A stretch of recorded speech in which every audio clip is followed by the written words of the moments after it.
स्वागत है स्टूडेंट्स। यहाँ पे हम लोग क्लास 12 बोर्ड के क्वेश्चंस डिस्कस कर रहे हैं। क्वेश्चन कुछ इस तरह से दिया हुआ है। ए स्फेरिकल कंडक्टिंग शेल, ठीक है, एक स्फेयर है जो खोखला है अंदर से, शेल मतलब खोखला है अंदर से, जिसका इनर रेडियस r1 है और आउटर रेडियस r2 है, और उस पर जो टोटल चार्ज है वो q है, कैपिटल Q। और बोल रहे हैं कि ये charge small q is placed at the centre of the shell, और जो शेल का सेंटर है वहां पर हमने एक चार्ज स्मॉल q रख दिया है। पूछ रहा है what is the surface charge density on the inner surface and on the outer surface. उसके बाद पूछ रहा है कि write the expression for electric field at a point x greater than r2 from the centre of the shell. तो देखिए, पहले एक शेल हम लोग यहाँ पे बना लेते हैं, ठीक है।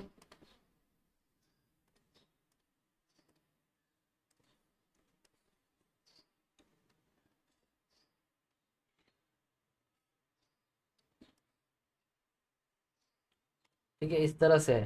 देखिए, ये जो शेल है, ये थिकनेस है इस शेल का, ठीक ना। ये कुछ मोटाई है शेल का, और इसमें आपको जो इनर वाला रेडियस है, अंदर वाला रेडियस बोला है कि R1 लेना है, और जो बाहर तक का पूरा यहाँ तक का जो रेडियस है ये R2 लेना है। ओके, और बोला इस पे चार्ज हम लोगों ने Q जो है इसके ऊपर चार्ज हमने दे रखा है, और सेंटर पे जो चार्ज है, सेंटर पे जो चार्ज है वो है स्मॉल q। ओके, सेंटर पे कितना चार्ज है, स्मॉल q। तो यहाँ पे बोला गया है कि सरफेस चार्ज डेंसिटी बताइए, इनर सरफेस का कितना होगा और आउटर सरफेस का कितना होगा। देखिए, एक्चुअल में जो सरफेस चार्ज डेंसिटी होता है, सरफेस चार्ज डेंसिटी, वो सरफेस चार्ज डेंसिटी सिग्मा से डिनोट करते हैं, और इसका फॉर्मूला होता है charge by area. Charge by area, आपका चार्ज कितना है और कितना एरिया पर वो चार्ज है। तो अगर आप इनर सरफेस के लिए लिखेंगे, इनर सरफेस के लिए, तो देखना पड़ेगा कि इनर सरफेस पे चार्ज कितना है।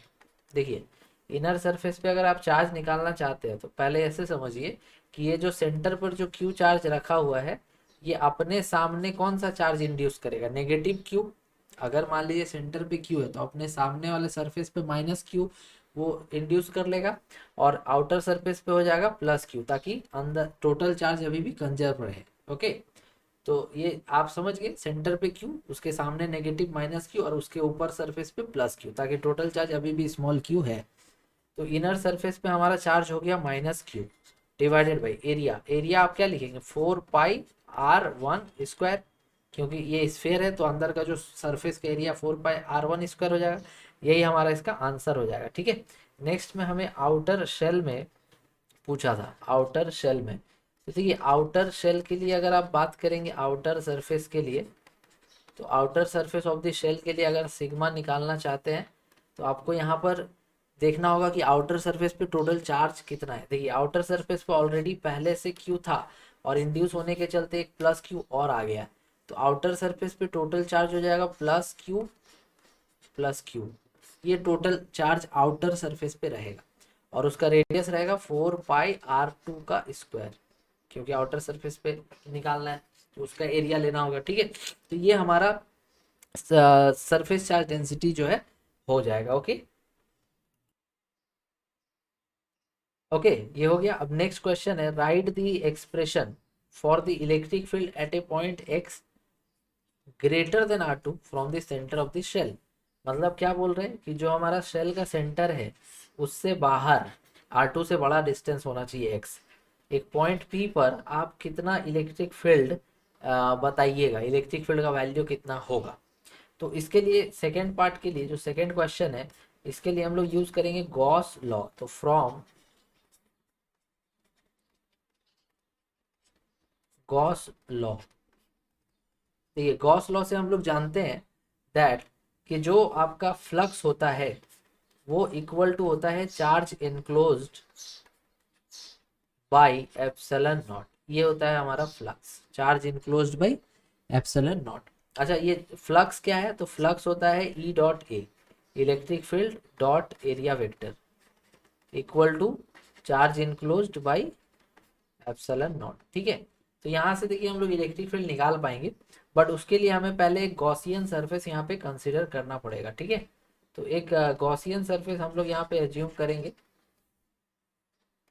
जो कि P के अराउंड होगा। P हमारा पॉइंट P पे निकालना है ना, तो P के अराउंड इस तरह से एक स्फेरिकल गॉसियन सरफेस ऐसे P के अराउंड चारों तरफ ऐसे स्फेरिकल गॉसियन सरफेस हमने बनाया, ठीक है। तो ये हो गया गॉसियन सरफेस। इसके अंदर टोटल कितना चार्ज है, तो इसके अंदर जो टोटल चार्ज है वो है capital Q plus small q, ये टोटल चार्ज इनक्लोज हो गया। तो देखिए E का मतलब इलेक्ट्रिक फील्ड, अब चूंकि अंदर सारा पॉजिटिव चार्ज है तो इलेक्ट्रिक फील्ड का डायरेक्शन कैसे होगा, आउटवर्ड होगा इस तरह से, और एरिया वेक्टर भी उधर ही होगा परपेंडिकुलर टू द सरफेस, मतलब दोनों एक ही तरफ है तो दोनों के बीच का एंगल 0 डिग्री हो जाएगा। तो ई ए कॉस जीरो, कॉस जीरो क्या हो जाएगा 1, तो आप सिंपली इसको ई इंटू ए लिख सकते हैं, E into A equal to charge enclosed by epsilon naught आप यहाँ पे लिख सकते हैं, ठीक है। तो ये आप लिख सकते हैं। तो नेक्स्ट देखिए electric field eight point P into area of the point P का, इस पी का जो हमने माना है, पॉइंट पी को जो हमने माना है उसका पूरा एरिया जो है कितना होगा वो लिखना है। तो 4 पाई एक्स स्क्वायर, क्योंकि रेडियस एक्स है, equal to q enclose, total charge उस गॉसियन सरफेस के अंदर कितना है, तो capital q plus small q by epsilon nought. तो यहाँ से हमारा इलेक्ट्रिक फील्ड आ गया। So electric field equal to आ गया capital q plus small q by 4 pi epsilon nought into x square, ठीक है। ये आंसर हो गया सेकेंड का, ठीक है। तो इस तरह से इस क्वेश्चन को बनाना था। क्वेश्चन नंबर 1 हमारा सॉल्व हो गया, क्वेश्चन नंबर 2 हमारा सॉल्व हो गया। उम्मीद आपको ये क्वेश्चन अच्छे से समझ आ गया होगा। लाइक शेयर कमेंट सब्सक्राइब जरूर करिएगा। Thank you so much for watching.